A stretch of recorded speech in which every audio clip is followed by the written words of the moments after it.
Welcome back to Physical Science 20. This is the FC3.5 percentage yield section. It's the last section in the FC3 unit. The learning objectives: compare the theoretical and actual yield for a variety of chemical reactions by calculating the percent yield. Explain how actual yields differ than theoretical yield using the concept of source of error, and predict how to maximize the yield of a particular chemical process.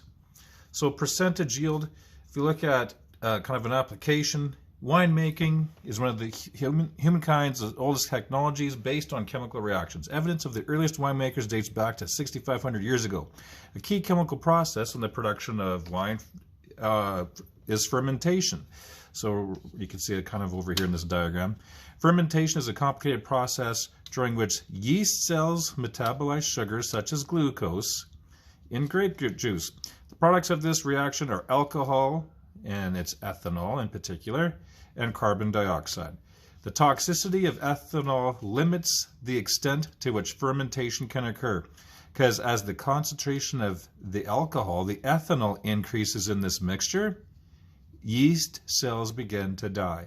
This stops fermentation before all the glucose is converted into ethanol. As a result, the volume of ethanol in a bottle of wine rarely exceeds 14%, because you can think of it, the yeast cells are poisoned if the alcohol content is too high.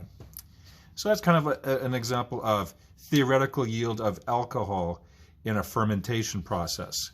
Reaction yield: imagine a chemical reaction with a limiting reagent. So remember, that's the item that prevents which tells you how much maximum product is produced. It's the item that gets completely used up. Ideally, all the limiting reagent is converted into the desired product. This gives the maximum amount of product you can get, and is therefore was referred to as the theoretical yield, which is what you should get by looking at the stoichiometry of the question. The theoretical yield is a prediction of how much product you should get based on the stoichiometry. So let's highlight that. So it's what you should get. It's what you calculated. In the last section, we looked at limiting reagent and using that to figure out how much product you should actually get. The theoretical yield is achieved if 100% of the limiting reagent is converted into products. Chemists can predict the theoretical yield before observing the reaction. So it's basically the calculation. Okay? So it's the calculation that you did. As I mentioned here, we've done that.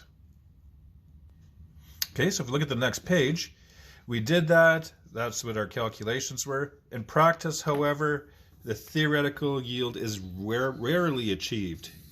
So we can get close, but we don't usually get completely 100% of what we're supposed to get. Instead, the actual yield, the amount of the product that is collected during an experiment. So here we have actual yield, which is what we actually get in an experiment, is usually yet less. This means that some of the limiting reagent did not become a part of the collected product. So that's a key thing to put a star beside. We rarely get 100% of what we're supposed to. Several factors that can account for why we get less than we should are looked at here. So one of the first things, the nature of the reaction itself. The complete conversion of a reactant to products is not always possible. This sometimes is due to, sometimes we have competing reactions that are taking place. So for example, ammonia, when it's being formed, it's actually a neat one because it's a reversible. It can go backwards too. And in Chem 30, we'll look at more reversible reactions.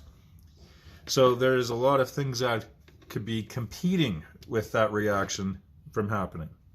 The experimental procedure itself, regardless of how careful we are, we inevitably lose small quantities of material in most investigations.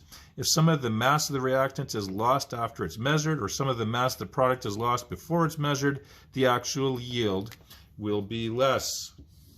So it has to do with loss of either after measuring or before measuring, etc. Materials are lost through various ways. So we could lose materials from something spilling during transferring, splattering during heating, and trying to isolate something, and the purification process that could may be leading to that. Chemists can reduce these losses by improving their skills, using better equipment, and having to do less steps in the procedure, because the more steps that are included, the chances are you're going to be losing something. So quite often we try to reduce the number of steps. Okay, on the next page, impurities. So the chemicals used in investigations are rarely perfect. So if you have a bottle of calcium chloride, it's likely not 100% pure calcium chloride. So in fact, they come in wide ranges of purities. The mass of the reactant in any sample of starting chemical is therefore less than it actually is, because, hey, we can't have something that's perfectly pure. Fairly to take this into account, the impurities when determine the theoretical yield results in predicted amount of product that is impossible to achieve. As chemicals, and of course, when I order chemicals for the school, they usually have a shelf life of about 3 years. Just like when you buy food, they have a best before date. Well, chemicals have a best before date as well, usually kind of like the 3-year mark before they start to break down. So there's other things that could absorb water, etc., or react with oxygen, for example, magnesium ribbon.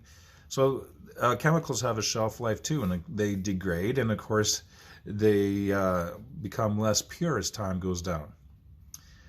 Competing side reactions. Sometimes competing reactions prevent some of the reactants from being converted into products. For example, during this synthesis of cisplatin, the chemotherapy drug introduced in an earlier section, a similar compound called transplatin is also formed. Notice that cisplatin and transplatin differ from how they look here just by what one thing is attached. So you can see here there's a different attachment. However, researchers believe that this difference accounts for why transplatin has little or no effect on cancer treatment. Chemists found ways to minimize the formation of that. So a competing reaction, something else being made, etc. All right. So we look at percent yield now. So with those ideas, we can look at how to figure out percent yield. Comparing the actual yield, so what you actually get in an experiment. So sometimes the actual yield we refer to as yield from experiment. So comparing the actual yield to the theoretical yield, and the theoretical yield is calculated using stoich.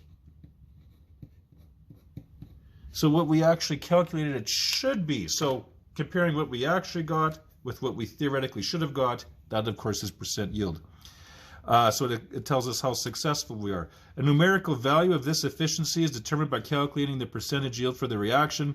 So we can see how we do it here. So what you actually get divided by what you theoretically get. And usually, of course, this is usually smaller. Because remember, we lose things through side reactions or loss, etc. So we'll always likely get less than 100%. Percentage yield can be calculated by either comparing the actual mass of products with the theoretical mass or comparing the actual amount of product with the theoretical amount. And if you take a look at a real-life example, microwave popcorn, for example, or just popcorn in general, ideally you should get 100% of the kernels converting into popcorn, right?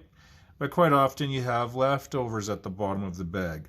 So if we look at, let's say these were just a bunch of kernels we had popped. So we have 20 kernels, 16 popped out of the 20. So this is the actual. So what you actually got out of the theoretical, what we should have got was all of them, right? We should have got all of them being popped. So 16 out of 20 times 100 gives us 80%. So the theoretical yield of popcorn is 80% in this particular example. I'm not sure what it is in real life. It seems like you always get a bunch of kernels on the bottom, but that would be the theoretical yield there. All right, this will be the end of video number 1. Video number 2 will continue this discussion, and then we'll do some examples involving percentage yield calculation.